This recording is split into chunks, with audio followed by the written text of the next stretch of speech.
Good afternoon. Welcome to this week of Think Tank Thursday. As you know, my name is Candy Kelly and from Trainertainment, and I am your host for this week's episode.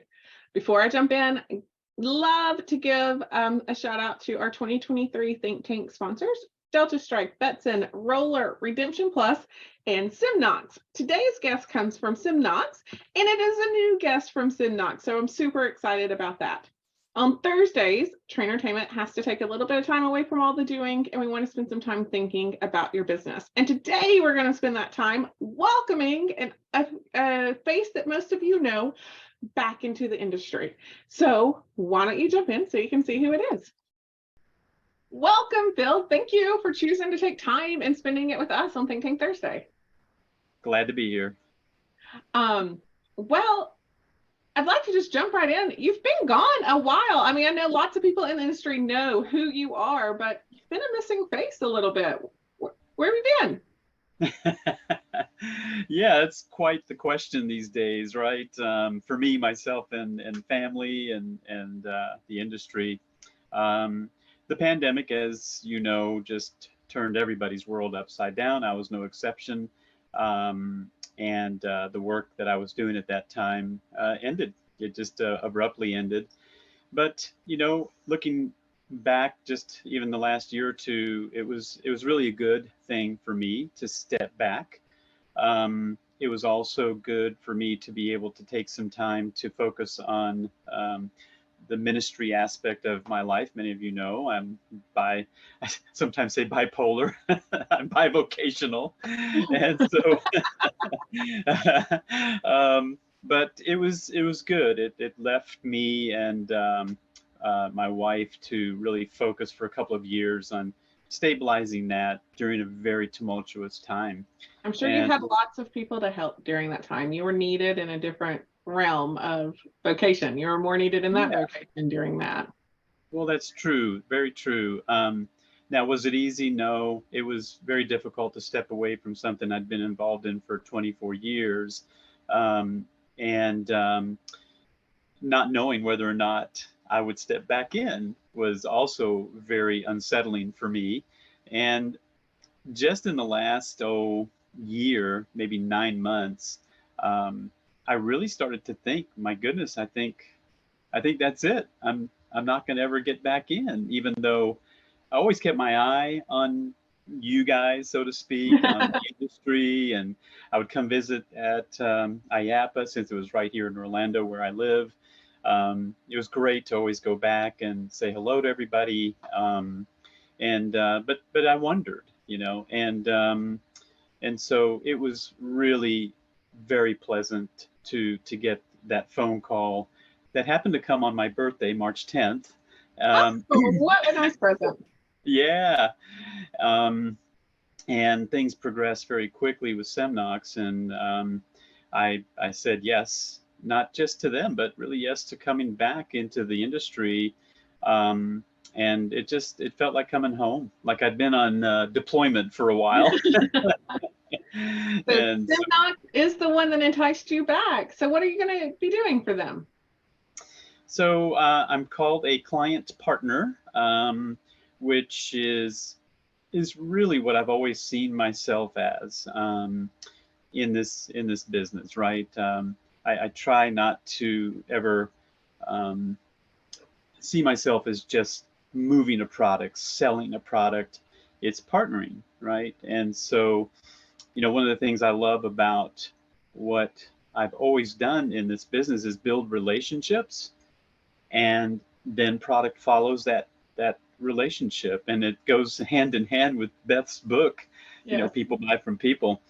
And so I just love getting together with human beings, and some of the times I'm doing that, these human beings have put everything they have into opening a location-based entertainment venue.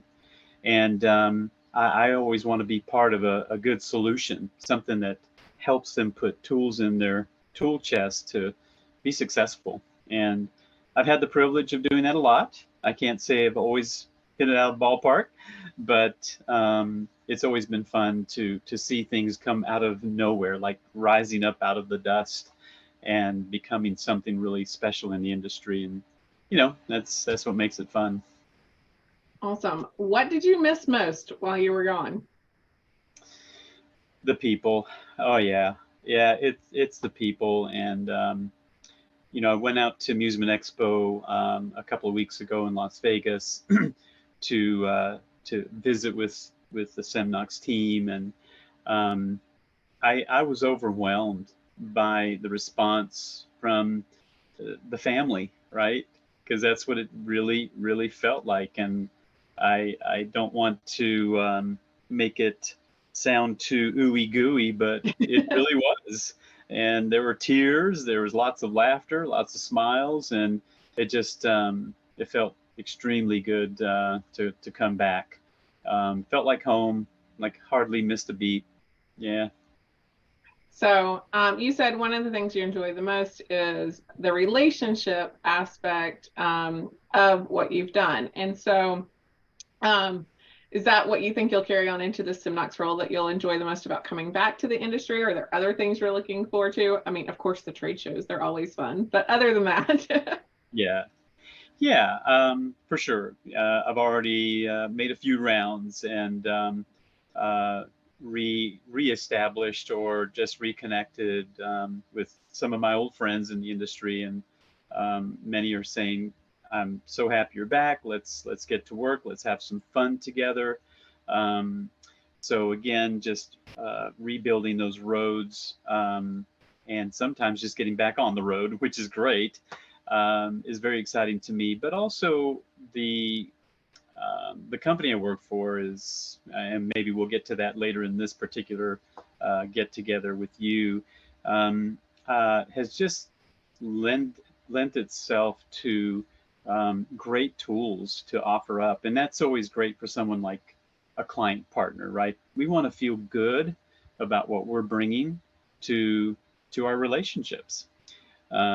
So making friends is one thing, keeping friends is another. So if you don't bring what you promise, if you don't bring something good, it can certainly damage the relationship. And I you know me, I think well enough. I hate that. I don't ever want to disappoint. And so I'm excited about that. yeah, we're definitely going to dive into some of the highlights about Semnox a little bit later, after we focus on you a little bit more. So you were gone for 3 years. So in stepping back, is there anything that has seemed like it really changed in this business, or anything that you are able to have a different perspective about because you are re-entering it? Mm-hmm. Great question.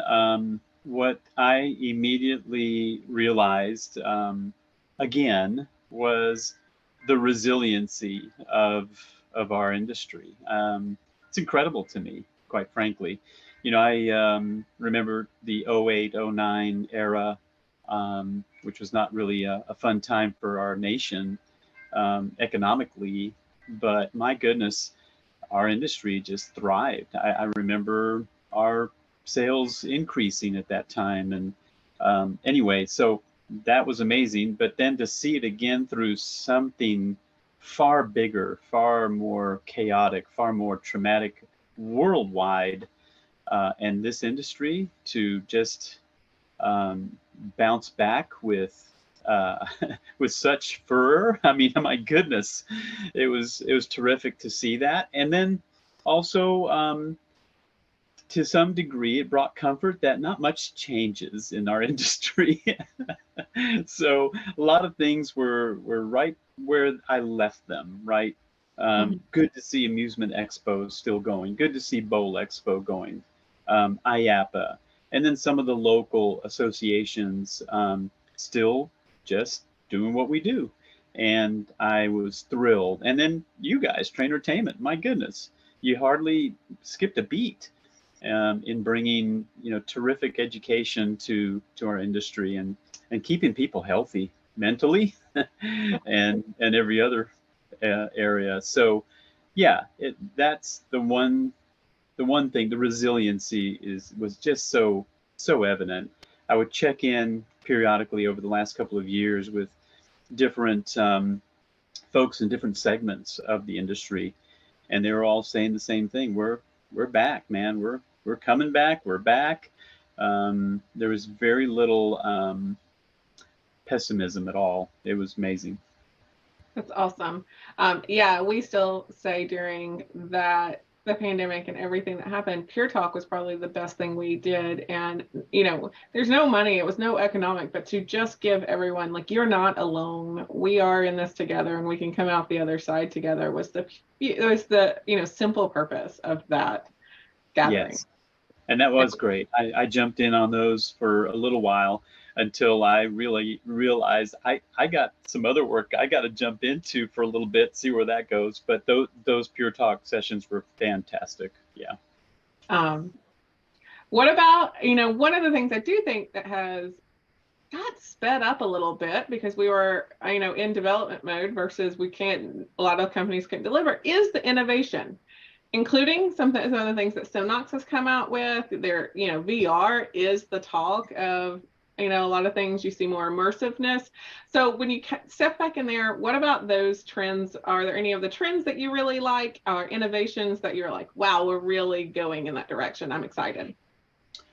Yeah, great point. And I'm glad to see that during that time off, so to speak, many companies did not stop development. They just kept churning out some really good product in the area of like VR.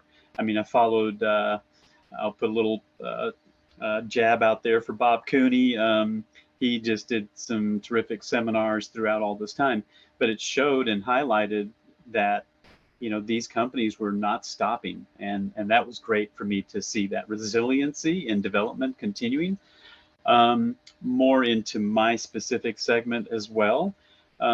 My competitors, and us included, we just kept churning out things that we hoped once we were fully back that would really bring some practical, great tools to help people realize more revenue and and true profit margins and not just a whole lot of money, but then a whole lot of cost on the other side of that too. So yeah, it was great to see new games coming out for the game rooms that are really off the chart right now. So that was, again, showing that resiliency that we weren't stopping. So that was good.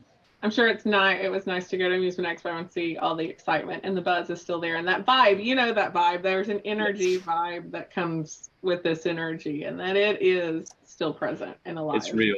It is real, for sure. Okay, switching gears a little bit. SimKnox is, and SimKnox love, shout out their 2023 sponsor across the board. So we love some SimKnox. So we have worked on a couple of projects together with them as well. They're the ones who enticed you back. And so let's talk about some of the highlighted things that you really like about the SimKnox product and the innovation and, what they're doing for the industry right now. Well, we've always thrown out in this segment of our industry the phraseology of best in class, right? These guys are, they are, and I've watched them prior even to, the pandemic. So for probably the last 7 years, I've just kept my eye on them, and they're just methodical. They're slow, methodical. Slow is probably not the right word. They are just very steady and patient. They're very patient and in churning out product while everybody else is saying, hey, look at us, look at what we're doing. They don't always do that. They just put it out there.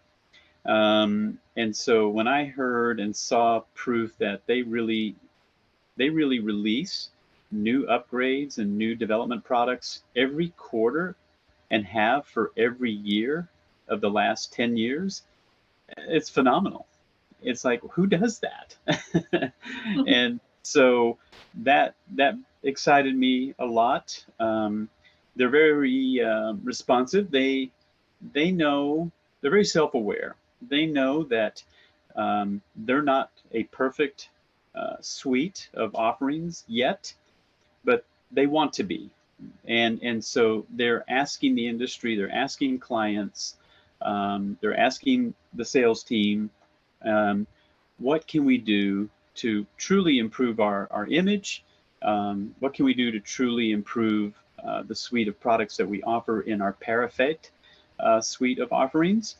And so to sum all that up, if you look at what we have, we offer a typical and even an atypical location-based entertainment venue everything they need, from point of sale to waivers to birthday party and group reservations and timed reservations, and just a whole host of other things. And then you throw in the card system. That's kind of almost like, oh yeah, and we're a card system too. Card system has become the baseline. Like that's what you start as. That's You right. just said Parafit, and I swear I read that parfait all the time. I just realized Well, I had to be corrected as well. There's a cool, interesting story behind that. that. This company started in India, Mhm. and the founder went to a very famous ice cream shop in India, like he normally would, and they offered something called a parfait, which meant you could get almost anything you wanted in that ice cream bowl. You could have a little of this, some chocolate chips, some mint, some this and that. I mean, all kinds of stuff. And all of a sudden, right there, he's like, that's what I need to offer in a technology suite, is a mix of things so that we can answer the questions for small operators to large chains. It just instantly came in an ice cream shop. So unfortunately, we couldn't license the name Parfait. So we put a little spin on it, and it's now Parfait. So, Story. yeah, So I was just calling it after the inspiration. That's all when I was reading it. yeah. What are some of those features of Simonox that you feel the industry may not be quite aware of that is available? Well, our food and beverage point of sale is far more robust than even I realized, Mhm.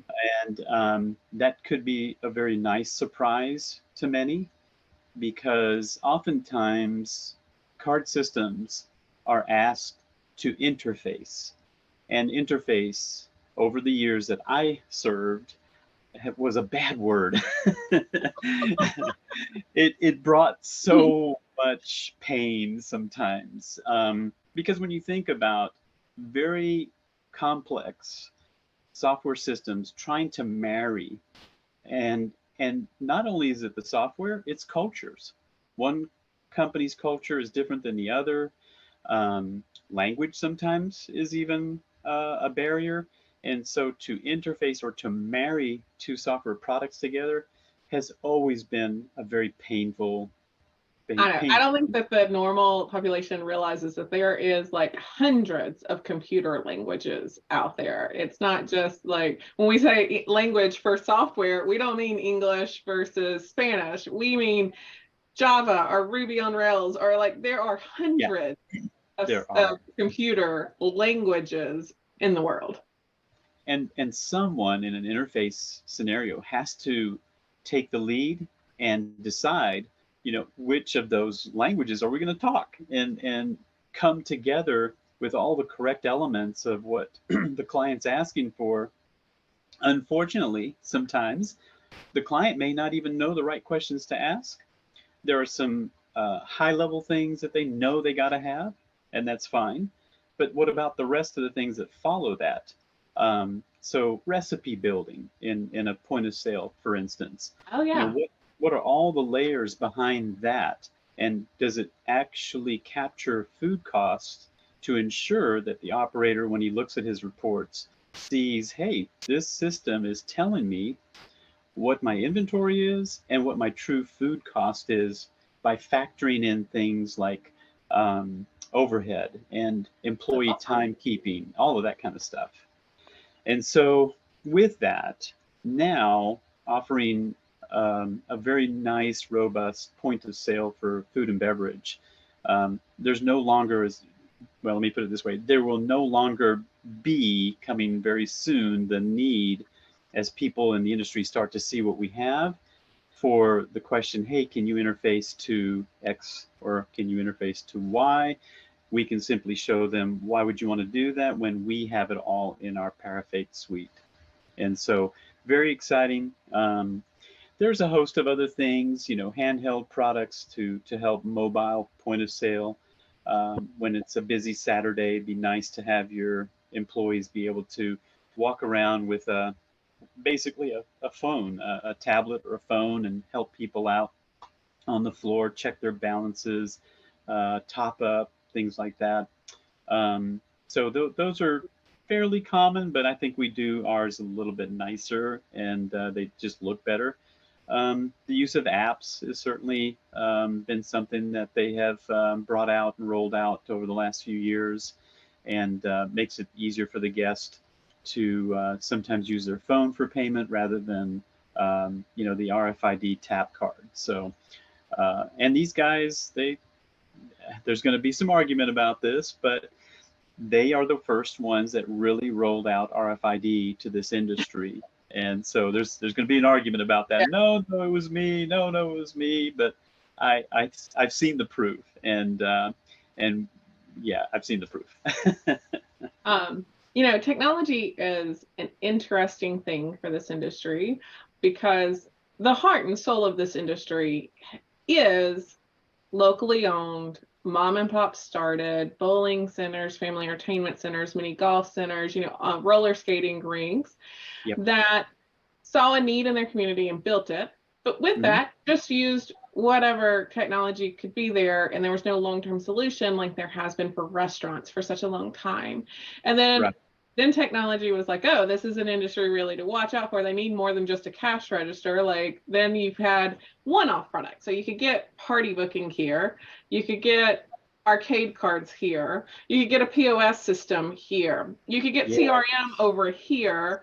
But you were, at the end of the night, and I was in operations for a while, you were running a report from your card system, a report from my party booking system, a report from my POS system, and then I had to combine all of those things together to get a picture. So it was almost impossible to really have a dashboard of how well you're doing in a moment ever.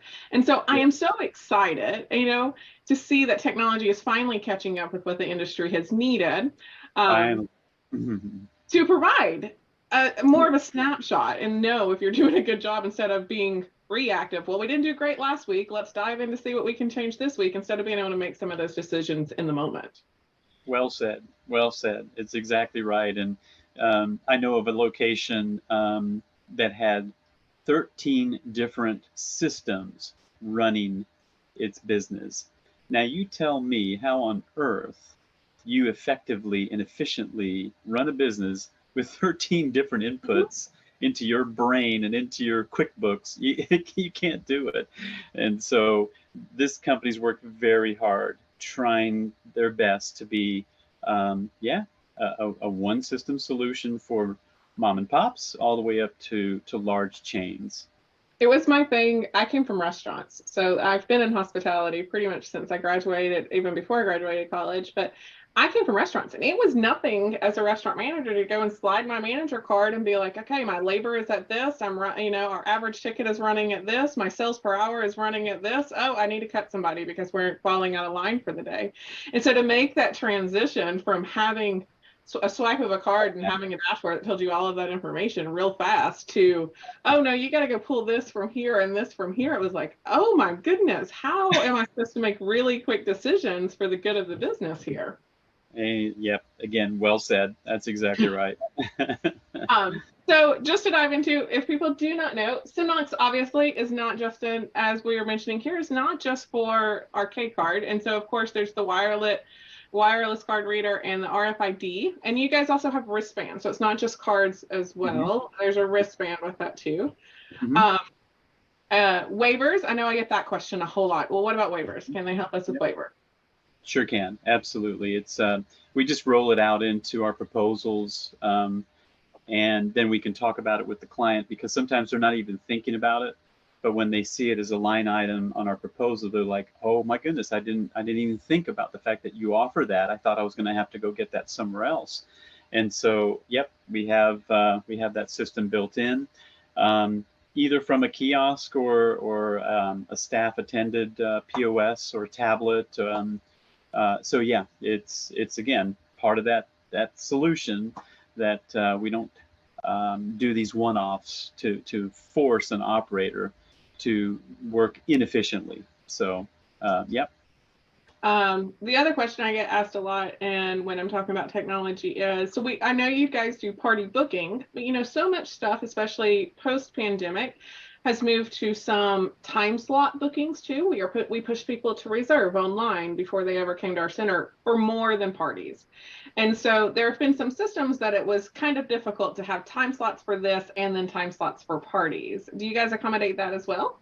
We do, which is great for VR arenas, laser tag arenas, even go-karting, so that those can be scheduled with a group or with a birthday party, and the operation can respond to that effectively, so that we're not all jumbled up with the folks that are just walking in to get a timed event, and for those events that have been booked, sometimes weeks or months in advance.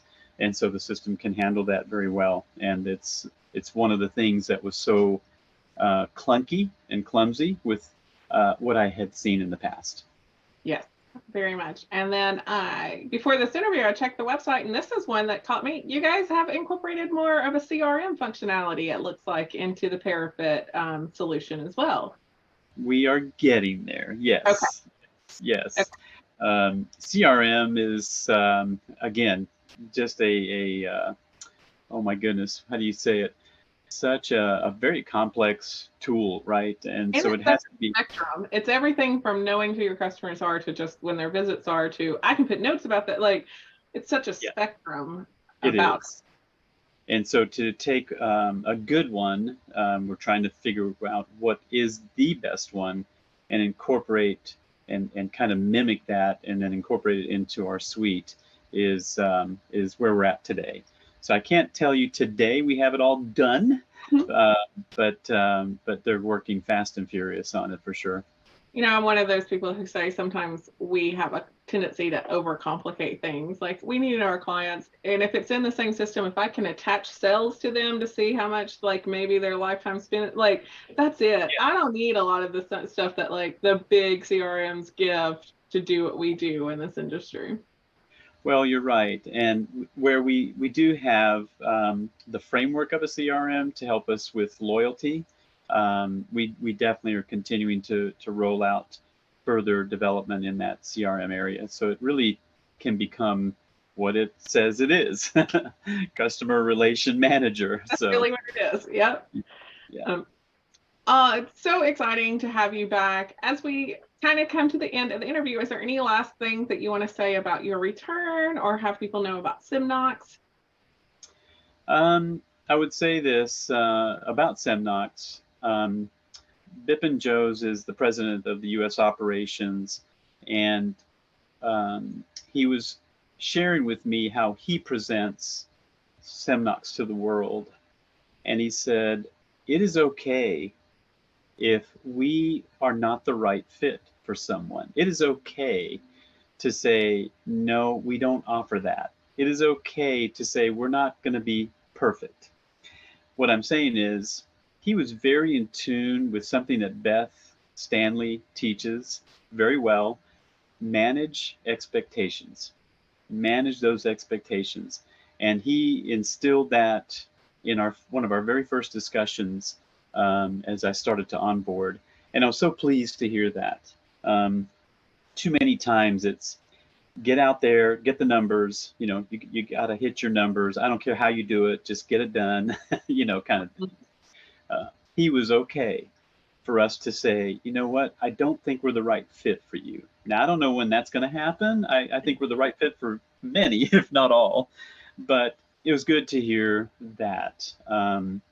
And then, lastly, again, I think I covered this before, just re-entering is kind of given me a very unique position in that I got to step away, refresh, and come back in a way that I'm ready to hit the ground running.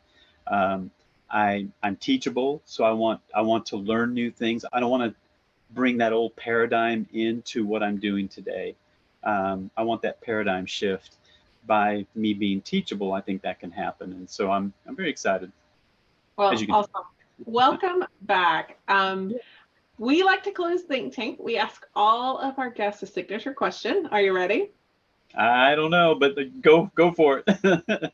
All right. You worked for Trainer Entertainment. We are obsessed with growing people so that you can grow your business. So we like to ask people, what are you doing on a consistent basis to grow yourself? Reading. Reading. I remember. Are you a legitimate reader, or are you a reader like Beth who listens to all the books? I'm a little of both, actually. Okay. Yeah, I try to mix in, listen to a book while I'm maybe working around the house. It's a little harder for me to do that. I'd rather just a good old-fashioned paperback and highlight. I'm old-fashioned that way, and make notes and underline and all that. So still reading some books that Beth had actually suggested a while back from the likes of Dan Pink. And so, constantly trying to find something that will keep me fresh and get off that thing of, well, I've already done this for 25 years. I know what I'm doing. No, I've not arrived. I have not arrived. And so, doing, there's a book that I'm also just getting started on. It's called The Complex Sale. And it is all about technology sales, and it's so far so good, and it's very a good deep dive into all the intricacies of software and technology sales. It's made me think about some questions that I didn't maybe ask before, so that'll be good. Be interesting to see where it goes. Awesome. Well, I'm sure people will be so excited to reconnect with you in this new role that you have. So where do you want to send people to connect with you, or if they want to learn more about your new role and what you are doing in the industry now? They can reach out to me on email, phil.scholer@semnox.com. That's probably the best and easiest way, and many of them still have my phone number. I never changed it. It's still the same, so you're telling everybody it's still the same. If it's in your contact list, it is still that number. Still the same. So give me a jingle, and I'll be happy to talk to you. Well, Phil, thank you so much for spending time with us today, and I cannot wait to see you. I guess at IAAPA. So I'm not going to Bull Expo this year. You may be, but I am not. But Trainer Entertainment will be fully represented. I'll be there, and I'll be at IAAPA, so looking forward to it. All right. So I'm sure all of you want to join me in saying welcome back to Phil. Isn't it great that he came back into the industry? And we are very thankful that one of his first stops was to be a guest here at Think Tank. So thank you to Phil again for his time, and to Semnox for letting us borrow him for a little bit. But also, most importantly, thank you to all of you guys for taking your time and either watching or listening to this week. We are here for you each and every week, and we are here due to our sponsors, love for this. So thank you to Semnox, Redemption Plus, Roller, Betson, and Delta Stripe for sponsoring this. If you have an idea for Think Tank, if you want to be a guest on Think Tank, do you want to sponsor an episode of Think Tank, any of those, I'll be happy to talk to you. You can email me, candy@trainertainment.net. And then until then, I'll check you out the next episode. Bye, guys.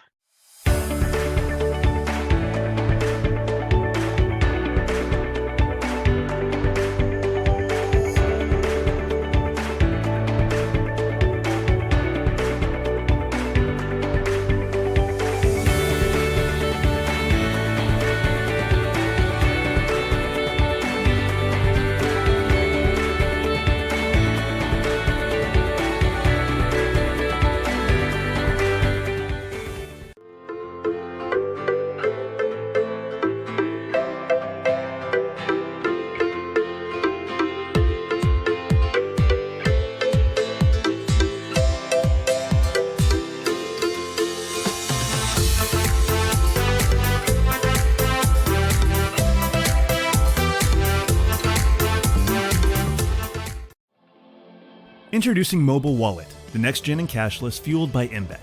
Your virtual game card is added to the mobile wallet with no app download required. Just scan the QR code, then create your account in the mobile portal. Guests can do a quick reload of their game cards anytime, anywhere without leaving the game. They can also skip the kiosk and cashier lines, and there's no need for a balance check machine. With advanced security and encrypted tech, Embed's mobile wallet is the only FEC business solution compliant and approved by both Google and Apple.